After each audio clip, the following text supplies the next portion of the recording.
오늘 제목은 제사장의 축복기도 그 예언과 실체라고 정했습니다. 지난 시간에는 왜 아담 저수는 우리가 하나님 앞에 직접 나가지 못하고 중보자의 중재를 통해서만 하나님께 나가야 되는지를 들으셨습니다. 굉장히 중요한 진리입니다. 우리가 가진 선행과 도덕적인 의로는 지극히 거룩하신 그리고 완전하신 하나님을 뵐 수 없다는 이 사실, 이 기독교 진리의 가장 중요한 포인트 중에 하나입니다. 세상 사람들은 다 자기의 도덕적인 의를 자랑해요. 그 정도면 된 줄로 알고 착한 일 많이 하면 된다 이렇게 생각하는데 하나님의 기준만큼 착할 수가 없는 거죠. 그래서 죄가 우리 안에 들어와서 우리 마음을 부패시켰기 때문에 아담으로부터 유전받은 거예요. 태어날 때부터 가지고 있는 겁니다. 그래서 사는 동안 그 어떤 도를 닦고 최선의 덕을 쌓아도 하나님의 기준을 통과할 수 있는 사람이 없다는 것, 이게 성경이 가르치는 가장 중요한 요점입니다. 하나님께서는 이사야 선지자를 통해서 그 사실에 대해서 이렇게 말씀하셨습니다. 이사야서 64장 6절에 무릇 우리는 다 부정한 자 같아서 우리의 의는, 우리가 의를 행한다고 해도 그 다 더러운 옷 같으며 우리는 다 잎사귀같이 시들므로 우리의 죄악이 바람같이 우리를 몰아가나이다 이렇게 고백했어요. 좀 쉬운 번역으로 상세하게 뜻을 새기면 이런 뜻입니다. 진실로 우리는 불의와 죄악으로 더러워졌고 우리의 지극히 선한 행실도 이미 더러운 옷과 같이 때묻어 있습니다. 마른 나뭇잎이 강한 바람에 휩쓸려 날아가 사라지듯 죄악에 찌든 우리들은 심판의 폭풍에 휘말려 이리저리 사라지고 있습니다. 이런 고백이에요. 그래서 우리가 하나님 앞에 서려면 반드시 하나님의 완전한 기준을 만족시켜 드리면서도 우리의 연약함을 감싸줄 수 있는 중보자가 반드시 필요하다는 것, 이게 성경의 가르침입니다. 그런데 아담의 자손은 그 누구도 그 중보자가 될 수가 없습니다. 잘 아시는 대로 유일한 중보의 자격을 갖추신 이는 하나님이시면서 동시에 사람이 되신 단 한 분 예수 그리스도 외에는 없는 겁니다. 예수님은 그 사실을 친히 본인의 육성으로 이렇게 표현하셨어요. 요한복음 14장 8절에 6절에 예수께서 이르시되 내가 곧 길이요 진리요 생명이니 나로 말미암지 않고는 아버지께로 올 자가 없느니라 그랬어요. 여러분이 착한 걸로 안 된다고요. 범죄자가 안 되는 도덕적인 깨끗함으로도 안 됩니다. 우리 마음속에 품고 있는 죄 자체를 불꽃 같은 눈으로 보시는 하나님 앞에서 그 누구도 심판을 피할 수 없기 때문입니다. 오늘은 이 완전한 중보자이신 하나님의 아들이 이 세상에 오실 때까지 그분을 예언적으로 나타냈던 구약의 중보자들, 그러니까 인간은 중보자가 될 수는 없고 그 완전한 중보자의 그 역할을 보여줄 수는 있어요. 그래서 그걸 이제 예언적 표징이다. 그래서 예언적 표징, 예표라고 합니다. 예표. 그 구약 중보자들의 기도와 이 땅에 오신 진짜 중보자이신 예수님의 이 제사장으로서의 축복 기도를 비교해 보면서 은혜를 나누도록 하겠습니다. 구약의 모세나 대제사장 아론은 장차 오실 중보자를 미리 보여준 예언적 존재였습니다. 이걸 예표라고 합니다. 예언적 표징. 말로 하는 예언이 아니고 시청각적으로 보여주는 예언이다. 역할을 하는 거예요. 중보자 역할을 중보자는 될 수 없어요. 자격이 없으니까. 장차 완전한 중보자가 오셔서 하실 그 일을 미리 그 자기의 역할로서 보여주는 거, 예언적 예표라고. 이 예표라는 말을 가장 잘 이해할 수 있는 사건은 장대 끝에 매달린 노뱀입니다. 이스라엘 백성들은 하나님의 택하심을 입고 유월절 어린 양의 피로 심판을 면제받는 구원의 상징을 경험합니다. 그러나 그렇게 구원받은 백성이 되었음에도 불구하고 그들 속에는 여전히 아담의 죄성이 가득 남아 있죠. 우리도 그래요. 예수님을 믿고 하나님의 자녀가 됐지만 내 안에 죄가 없어지는 게 아닙니다. 여전히 죄성이 남아 있어요. 그런 죄성이 적나라하게 터져나왔던 것이 광야에서의 악한 불평이었습니다. 영원한 천국의 백성으로 삼아주셔서 무서운 지옥의 심판을 면제해 주신 일에 대한 감사는 안중에도 없고, 이 불편한 광야 생활을 안락한 현실로 바꿔주지 않는다고 원망하고 불평했습니다. 먹을 것 때문에, 입을 것 때문에 불평한 거죠. 우리도 예수 믿고 구원받은 그 사실이 너무나 귀한 건데도 불구하고 가난해지거나 힘든 일이 생기거나 그러면 원망하고 불평하는 거죠. 똑같습니다. 그래서 하나님께서는 그런 하나님을 불신하고 하나님의 진리에 무관심하고 자기의 탐욕만을 내세우는 우리의 죄성, 구원받았음에도 그 죄성을 용납하시지 않고 다루시고 징계하시고 우리 속에서 뽑아내시기 위해서 조치하신 것이 뭐냐면 구약 백성들 그 광야에서 불뱀을 보내서 다 물리게 하셨어요. 그래서 악하고 완악해진 강팍한 선동자들은 그 자리에서 심판의 죽음을 죽고, 대다수의 이제 백성들 그 원망에 휩쓸려 들어가서 하나님 앞에 죄의 모습을 보이던 자들은 뱀에 물려서 이제 죽어가고 있는 순간들이에요. 그때 하나님께서는 모세가 용서해달라고 간청을 하니까, 이 백성을 용서해달라고 간청을 하니까 특이한 명령 하나를 내리십니다.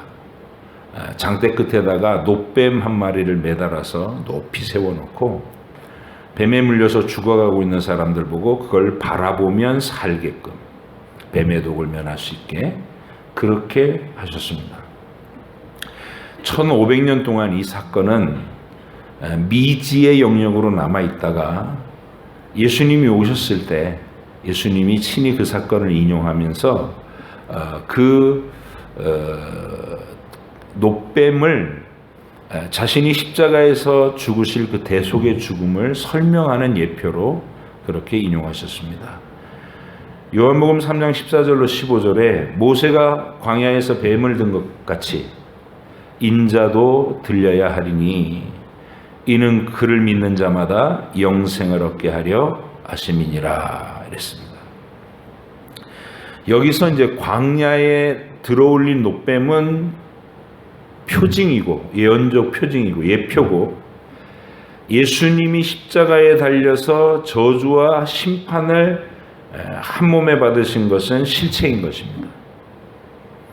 그래서 광야의 노뱀은 그 당시에 육신의 생명을 잠시 연장시켜줬을 뿐이지만 예수님의 십자가는 우리의 영혼과 육체를 영원한 지옥의 심판에서 실제로 건져내신 것입니다. 그래서 비교할 수 없는 거죠. 실체와 예표는. 어쨌든 실체는 굉장한 구원인데 예표는 그 구원을 미리 이런 방식으로 올 것이다 라고 보여준 상징과 표적이었다는 것이죠. 이렇게 구약에는 아직 하나님의 아들이 모습을 드러내지 않으셨기 때문에 그분의 영원하신 중재 사역을 미리 보여주는 예표적인 인물들과 예표적인 사건들이 기록되어 있는 거예요. 일어났고 기록되어 있어요. 우리는 그런 말씀들을 통해서 우리의 영원하신 중보자의 모습을 더욱 생생하게 느낄 수 있도록 오늘 말씀으로 초대를 받는 겁니다. 오늘 본문이 그런 거라는 거예요.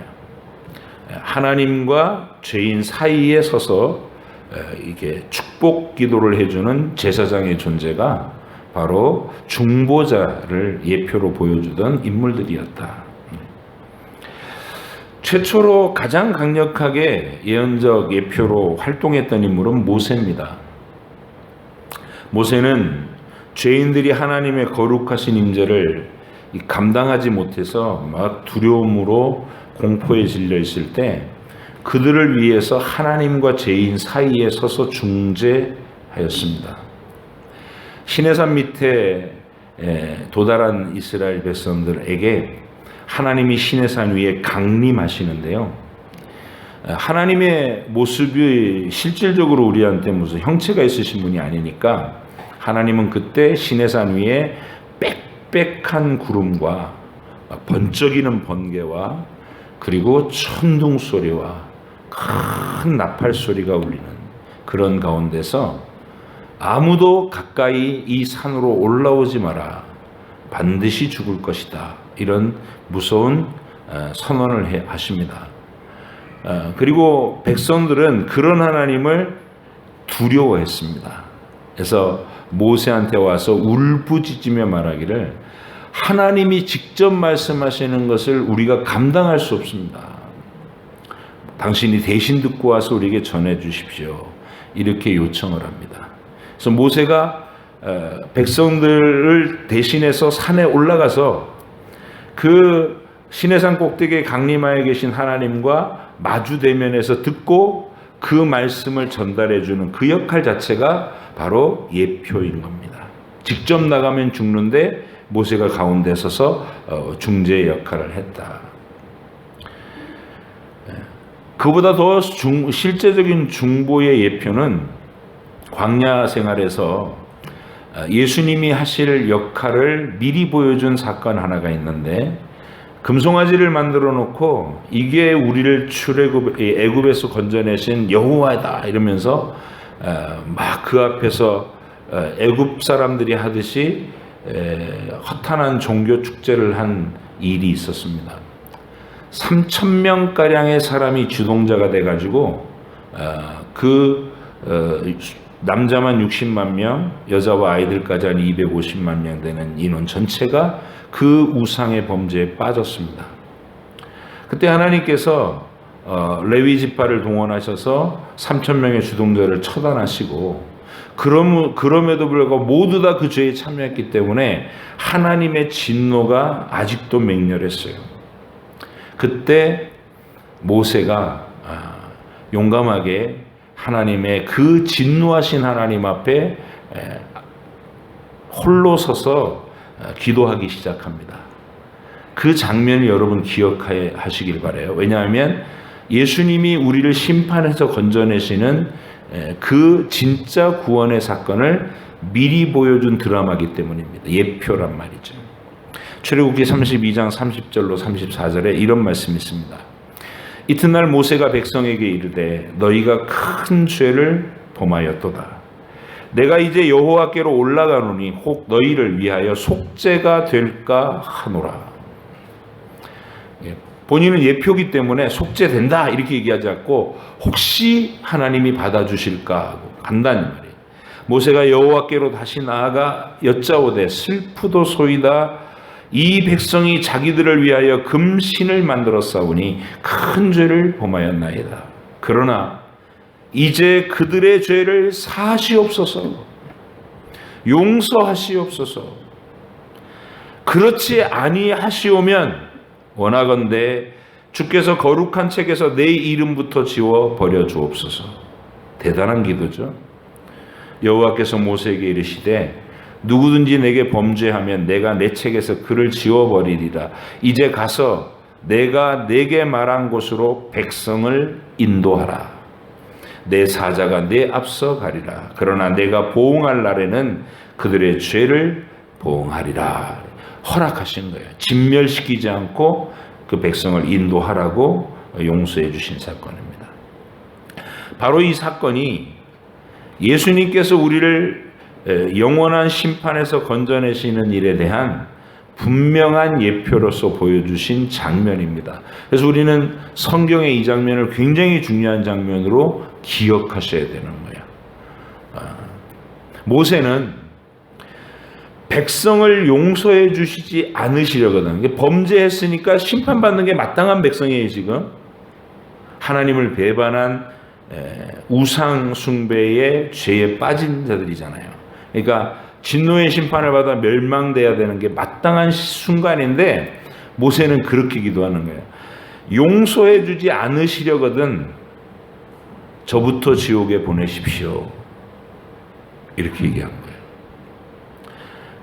하나님은 그의 그러니까 장차 오실 중보자, 진짜 중보자의 역할을 모세가 적절하게 해내는 것을 보고 그 모세의 중재를 받아들이시고 백성을 진멸하지 않으시고 계속 인도하시겠다 허락하신 장면이에요. 우리 주님은 실제로 하나님의 영원한 크기의 진노를 본인이 친히 받으시고 십자가에서 우리를 용서하실 근거를 확실하게 마련하셨습니다. 모세는 용서 안 해주시려거든 저부터 지옥에 보내세요 이렇게 얘기했지만 우리 주님은 십자가 위에서 진짜 지옥을 맛보신 겁니다. 하나님의 영원한 진노를 한 몸에 받으셨어요. 실제로 그 순간 하나님 아버지께 버림을 받으신 겁니다. 그리고 그 희생을 대가로 해서 이제 우리는 그 어떤 연약함과 죄, 허물과 실수 중에서도 다시는 진노의 심판의 자리로 끌려가지 않고 예수님이 이미 값을 다 치르셨기 때문에 안심하고 이 땅에서 우리의 인생을 통해 거룩한 것을 연습해 나갈 수 있고 죄와 더불어 싸우면서 매일매일을 살아갈 수 있게 된 것입니다. 사도 바울은 로마서 7장에서 뭘 해도 죄의 불순물이 사라지지 않는 자신의 내면을 들여다봅니다. 선을 완전하게 행하고 싶은 마음과 열망은 있는데 실제로 하루를 살아보면 선을 행하는 것보다 더 하나님을 거스리는 죄에 머무는 것이 훨씬 더 많고 거룩함을 간절하게 원하지만 굴러떨어지고 있는 자신을 볼 때가 훨씬 더 많다는 거예요. 그래서 결론은 내가 어떻게 해도 하나님의 의에 도달할 수 없구나 하고 심각하게 탄식을 하는 장면이 7장의 마지막입니다. 오호라 나는 공고한 자로다.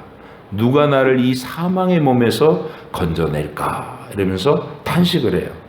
그런데 바로 그 탄식과 바로 이어지는 8장 1절과 2절에서 이렇게 선언합니다. 그러므로 이제 그리스도 예수 안에 있는 자에게는 결코 정죄함이 없나니. 죄를 지었지만 처벌하지 않는다는 얘기입니다. 죄를 지었으면 마땅히 지옥의 심판으로 그를 처벌해야 되는데 예수님 안에 있는 자에게는 정죄가 없다는 거예요. 처벌이 지나갔다는 거예요. 이는 그리스도 예수 안에 있는 생명의 성령의 법이 죄와 사망의 법에서 너를 해방하였습니다. 이렇게 안정과 보호를 선언해 주시는 겁니다.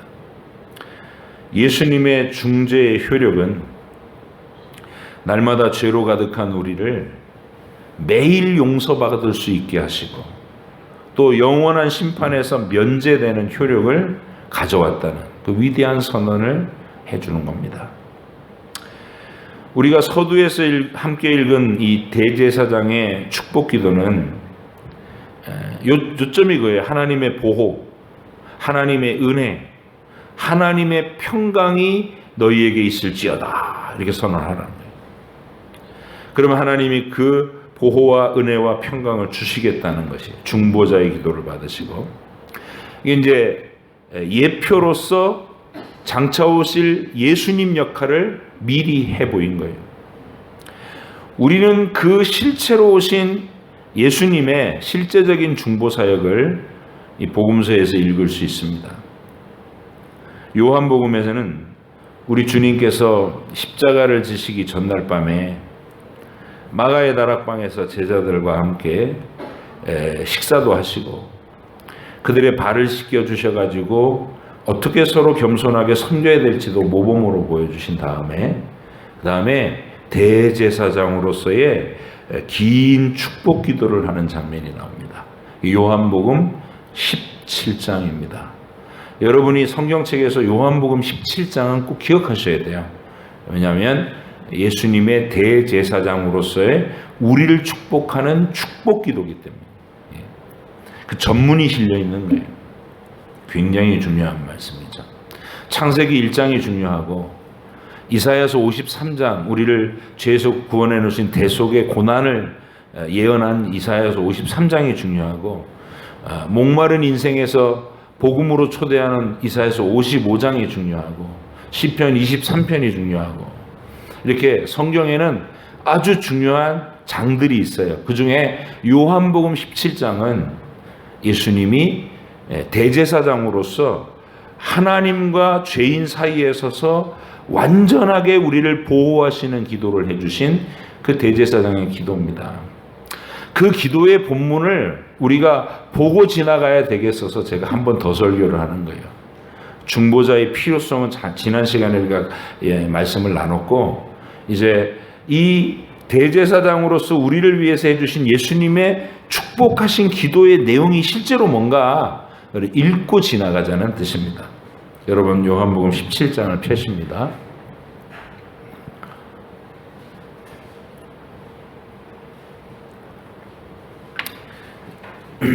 이젠 예언적 예표가 아니라 실체예요. 예수님이 진짜 나를 위해서 해주신 대제사장으로서의 기도, 축복 기도. 아버지께 나를 위해서 말씀하시는 겁니다. 자, 요한복음 17장 1절로 3절 같이 읽으실게요. 시작. 예수께서 이 말씀을 하시고 눈을 들어 하늘을 우러러 이르시되, 아버지여, 때가 이르러 싸우니 아들을 영화롭게 하사 아들로 아버지를 영화롭게 하게 하옵소서. 아버지께서 아들에게 주신 모든 사람에게 영생을 주게 하시려고 만민을 다스리는 권세를 아들에게 주셨음이로소이다. 영생은 곧 유일하신 참 하나님과 그가 보내신 자 예수 그리스도를 아는 것이니이다. 이렇게 시작해요. 영생을 주고자 한다는 거예요. 아버지여, 내게 주신 이 사람들에게 영생을 주시려고 저를 세웠습니다. 이제 그 일을 완전하게 이루어 주시옵소서. 이렇게 기도하시는 거예요. 영생. 저와 여러분에게 대제사장으로서 주시는 확실한 기도입니다. 우리 주님이 아버지께 내게 주신 저 사람들에게 영생을 주십시오라고 기도했으니 영생이 우리의 것이 된 것입니다. 9절로 11절도 한번 보시겠습니다. 9절로 11절. 전체를 다 읽으면 좋겠는데 워낙 기니까 부분만 보겠습니다. 9절로 11절 시작. 내가 그들을 위하여 비옵나니 내가 비옵는 것은 세상을 위함이 아니요 내게 주신 자들을 위함이니이다. 그들은 아버지의 것이로소이다. 내 것은 다 아버지의 것이요 아버지의 것은 내 것이온데 내가 그들로 말미암아 영광을 받았나이다. 나는 세상에 더 있지 아니하오나 그들은 세상에 있사옵고 나는 아버지께로 가옵나니 거룩하신 아버지여, 내게 주신 아버지의 이름으로 그들을 보존하사 우리와 같이 그들도 하나가 되게 하옵소서. 뭔 기도입니까? 우리 주님이 이제 육신적으로 아버지께로 간다는 거예요. 그리고 우리가 여기에 이 땅에 남아서 여전히 고난의 삶을 살아야 하고 핍박의 삶을 견뎌야 하고 하나님 나라의 일들을 감당해야 된다는 거예요. 그때 이들을 보호해 주십시오. 이렇게 기도하는 거예요. 아버지요, 이들을 보호해 주시옵소서. 이 기도를 받은 거예요, 여러분과 제가. 축복 기도를 받은 겁니다.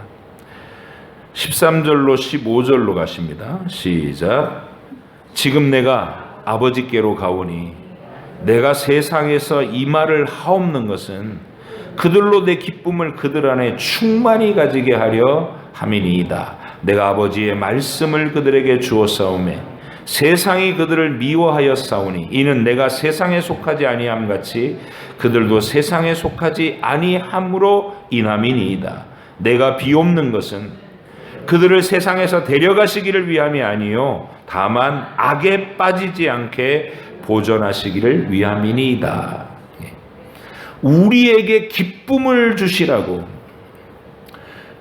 원천적이고 근원적인 기쁨을 주시라고, 세상의 미움과 핍박과 고난으로 인해서 뺏기지 않을 본질적인 기쁨을 이들 속에 주시라고. 그게 무슨 기쁨이에요? 영원하신 하나님 안에 들어있는 기쁨이에요. 샘솟아, 영원히 샘솟아 나오는 기쁨을 주시라고 기도했어요. 주님이 친히 대제사장으로서 여러분에게 기쁨을 부어주십시오라고 기도했습니다. 그래서 우리는 그 기도가 응한 줄 믿고 항상 기뻐하라. 쉬지 않고 기도하고 범사에 감사하며 살아야 하는 것입니다. 그렇게 살 수 있는 것입니다. 그리고 세상의 미움 속에서도 끝까지 보존해서 아버지와 내가 영원히 하나인 것처럼 이들도 우리와 하나가 되도록 지켜내 주시옵소서. 이렇게 기도한 거예요.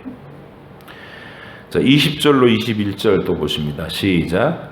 내가 비옵는 것은 이 사람들만 위함이 아니요 또 그들의 말로 말미암아 나를 믿는 사람들도 위함이니 아버지여 아버지께서 내 안에 내가 아버지 안에 있는 것 같이 그들도 다 하나가 되어 우리 안에서 있게 하사 세상으로 아버지께서 나를 보내신 것을 믿게 하옵소서. 제자들을 위해서 축복기도 했고요.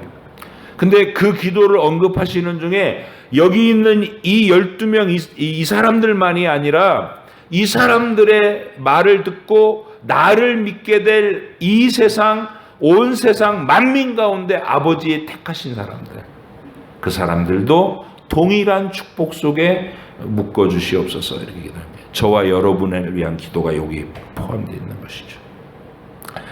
자, 마지막으로 22절부터 24절 읽습니다. 시작. 내게 주신 영광을 내가 그들에게 주었사오니 이는 우리가 하나가 된 것 같이 그들도 하나가 되게 하려 함이니이다. 곧 내가 그들 안에 있고 아버지께서 내 안에 계시어 그들로 온전함을 이루어 하나가 되게 하려 함은 아버지께서 나를 보내신 것과 또 나를 사랑하심 같이 그들도 사랑하신 것을 세상으로 알게 하려 함이로소이다.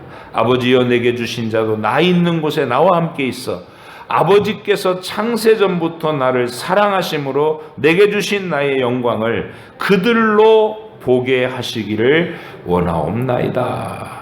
아멘. 절 보세요. 예수님이 저와 여러분을 위해서 축복 기도해 주신 것 중에 이 땅에서 부자 되게 해주시고 높이 되게 해주시고 이런 얘기가 아닙니다. 그건 유치원 수준의 구약의 신명기 28장에 있는 그런 복의 내용이에요.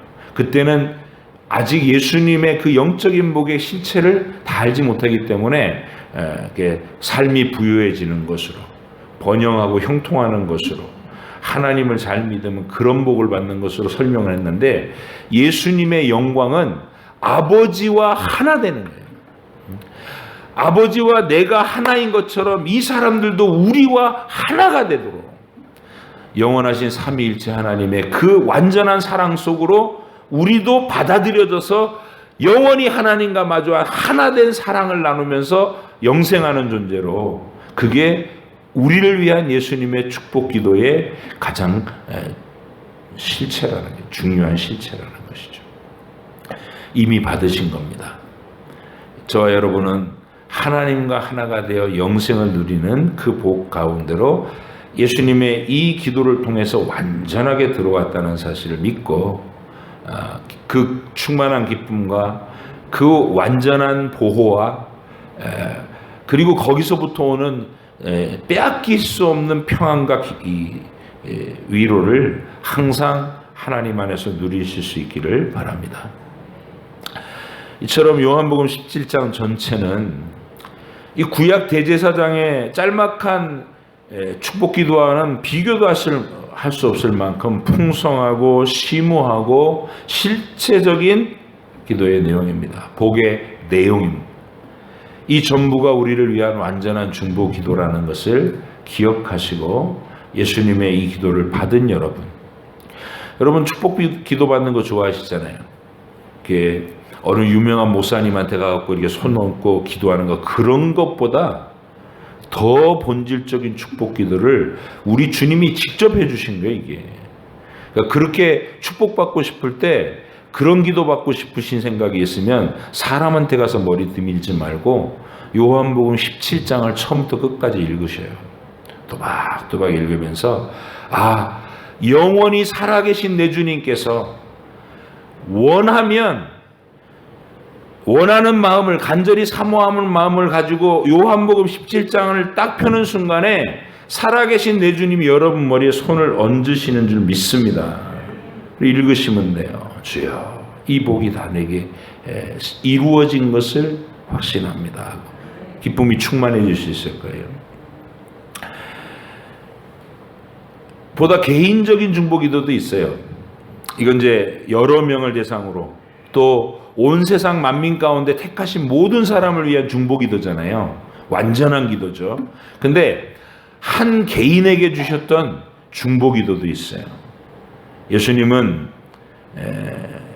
베드로가 주님을 배반하고 부인하는 이 배은망덕한 죄를 지을 것까지도 미리 아시는데 그를 위해서도 기도하셨습니다. 이 베드로가 이게 괘씸한 게요. 예수님이 한 6개월 전부터 예루살렘으로 오시기 한 6개월 전부터 가이사라 빌립보에 가가지고 인자가 예루살렘에 가서 대제사장들과 장로들에게 잡혀 십자가에 못 박혀 죽을 것이다 이렇게 예언을 했더니 무슨 말씀을 이렇게 하시냐고. 예수님 죽지 않게 내가 지킬 겁니다 이러는 거예요. 아니 그냥 죽어버리시면 우리는 뭐 어떻게 되라는 겁니까? 그동안 3년이나 예수님 따라다녔는데 우리는 뭐가 되는 겁니까? 이러면서 자기 생각으로 막 빠져가지고 절대로 안 됩니다. 못 죽으십니다. 근데 이 생각을 6개월 동안 바꾸지를 않는 거예요. 베드로가. 괘씸한 거죠. 자기가 주님보다 더 똑똑한 척하고. 그리고 예수님이 십자가 지시는 그날 밤도 끝까지 그랬어요. 끝까지 칼 빼들고 내가 주님을 지킬 겁니다 말이고, 칼 쓰는 자는 칼로 망한다 그러고 그거 넣게 하고 베드로가 잘라버린 대제사장 종의 귀를 주님께서 낫게 하시고 이렇게 하는 가운데 베드로는 못 알아듣는 거예요. 그러니까 끝까지 자기 고집대로 가는 그 미운 죄성, 그걸 미리 보시고 야 너는 안 되겠다 꺼져라 이렇게 하시는 게 아니라 주님이 미리 그를 위해서 아버지 하나님께 기도를 하시는 거예요. 뭐라고 기도하셨는지 누가복음 22장 버전으로 31절로 34절에 이렇게 되어 있습니다. 시몬아 시몬아 보라 사탄이 너를 밀가부로 하려고 요구하였으나 그러나 내가 너를 위하여 네 믿음이 떨어지지 않기를 기도하였노니 너는 돌이킨 후에 내 형제를 굳게 하라. 그가 말하되 주여 내가 주와 함께 오게도 죽는데도 가기를 각오하였나이다. 이르시되 베드로야 내가 내게 말하노니 오늘 다굴기 전에 네가 3번 나를 모른다고 부인하리라 하시니라. 여러분과 제가 내 기질과 성품을 가지고 인생을 통해서 지을 범죄와 연약함과 넘어짐과 고집과 이거 다 아시는 게 주님이. 그 괘씸한 죄성을 미리 보시면서도 야 너는 안 되겠다 지옥 가라 하고 포기 선언하시는 게 아니라 아버지께 기도하시겠다는 거예요. 사탄이 너를 청구하였지만 내가 아버지께 너를 위해 기도했다. 그러면 내 아버지께서는 너를 또 용서하시고 또다시 기회를 주실 텐데 그때 너는 형제들을 돌보는 성숙한 믿음의 사람이 되거라. 이렇게 부탁하시는 거예요. 이게 중보기도입니다. 우리 주님께서 여러분을 완전하게 보호해 주시는 이 안전한 보호 기도를 이미 하셨어요. 베드로처럼 여러분의 인생에서도 주님은 여러분의 허물과 실수, 주님을 배반하는 그 배반까지도 미리 아시고 용서의 기도를 이미 해 놓으셨습니다. 그런데 이 기도는 아무한테나 주시는 게 아니에요. 하나님 아버지의 택하심을 받고 예수님과 사랑의 관계를 맺은 사람, 믿음의 사람에게만 주시는 중보의 기도입니다. 가룟 유다는 다른 제자들하고 똑같이 주님 곁에서 3년 동안이나 주님의 기적을 보고 주님의 말씀을 들었지만 예수님을 구원의 주님으로 영접해드리지 않았어요. 그는 예수님을 돈으로 봤어요. 돈. 예수님을 따라다니면 이 사람을 통해서 내가 장차 얼마나 큰 이득을 보게 될까 그것만 생각했어요. 근데 일이 자기가 생각했던 대로 안 풀려가고 자꾸 죽는다는 거예요. 십자가 얘기만 하고 사람들한테 인기 없는 발언만 해갖고 자꾸 미움받고 좀 예수님이 막 스타로 뜨고 수많은 사람들이 헌금을 하고 그러면 그 헌금에 슬쩍슬쩍 빼돌려가지고 자기 주머니를 채웠거든요. 이 사람은 예수님을 이익의 재료로만 봤어요. 자기의 구원의 주님으로 믿은 적이 없어요. 그랬던 결과로 예수님을 대제사장들에게 팔아먹잖아요. 노예의 몸값을 받고 팔아먹어요. 그때 우리 주님은 베드로에게 해주신 것 같은 중보기도를 이 사람에게 해주지 않으셔요. 오히려 이 사람에게는 아주 냉정한 말씀을 하시는데 한번 들어보세요. 마태복음 26장 21절로 25절에 그들이 먹을 때에 이르시되 내가 진실로 너희에게 이르노니 너희 중 한 사람이 나를 팔리라 하시니 그들이 몹시 근심하여 각각 여짜오되 주여 나는 아니지요. 대답하여 이르시되 나와 함께 그릇에 손을 넣는 그가 나를 팔리라. 그 순간에 떡 그릇에 손이 올라온 사람은 가룟 유다였어요. 그러면 알아야 될 거 아니에요. 인자는 자기에게 대하여 기록된 대로 가거니와 인자를 파는 그 사람에게는 화가 있으리로다. 내가 아버지께 기도하겠으니 너는 돌이킨 후에 이런 얘기 안 한단 말이에요. 인자를 파는 그에겐 화가 심판이 임할 거라는 거예요. 그 사람은 차라리 태어나지 아니하였더라면 제게 좋을 뻔하였느니라. 예수를 파는 유다가 대답하여 이르되 랍비여 나는 아니지요. 그 중에서 아주 가증스럽게 자기가 손을 똑같이 올려 쓰면서도 나는 아니지요 이러면서. 근데 예수님은 한 번 더 선언합니다. 네가 말하였느니라. 이렇게. 여러분 어떻게 생각하세요? 베드로하고 가룟 유다가 어떤 차이가 있는 겁니까? 하나님의 택하심을 입고 예수님을 구원의 주님으로 받아들이고 그를 사랑한 사람은 허물과 실수 가운데서도 용서받고 계속해서 죄와 더불어 싸울 기회를 부여받습니다. 그러나 그 중보자의 필요를 깨닫지 못하고 자기 의로 하나님 앞에 나가려는 자는 전부 자기 책임을 자기가 져야 되는 거예요. 여러분과 제가 생각과 말과 행위에 대한 책임을 내가 져야 된다면 이게 얼마나 두려운 일입니까? 우리가 하루를 살아도 죄투성인데 일평생 쌓아 올리는 그 죄의 무게는 그걸 내가 감당해야 된다 생각해봐요. 내가 지옥을 직면해야 된다는 것. 두려운 겁니다. 세상 사람들은 이 두려움을 모릅니다. 가룟 유다처럼. 그러나 저와 여러분은 그 두려움의 실체를 인정합니다. 살아계신 하나님의 진노 아래 들어가는 것만큼 무서운 게 없습니다. 그런데 우리에게 완전하신 중보자가 오셨습니다. 예수님의 그 중보하시고 축복하는 기도를 우리가 받은 겁니다. 이제는 하나님이 어떤 순간에도 진노의 심판으로 여러분을 대하지 않으십니다. 다시 용서하시고 다시 용서하시고 다시 기회를 주시고 또 기회를 주시는 것이 우리를 대하시는 아버지의 방법입니다. 왜요? 아들의 중보 기도를 받았으니까. 이런 사실을 여러분이 일평생 잊어버리지 마시고 내가 예수님의 그 완전한 중보의 기도를 받은 자로서의 담대함, 그리고 그 행복, 심판이 이미 나에게선 지나갔다는 것에 대한 그 감격을 가슴에 품을 줄 아시기 바랍니다. 베드로는 그 사실을 주님이 부활하신 다음에 깨닫고 갈릴리 바닷가에서 그 주님을 다시 만나서 그 회복을 다 배반했던 그 내용을 다 자백하고 회복받았어요.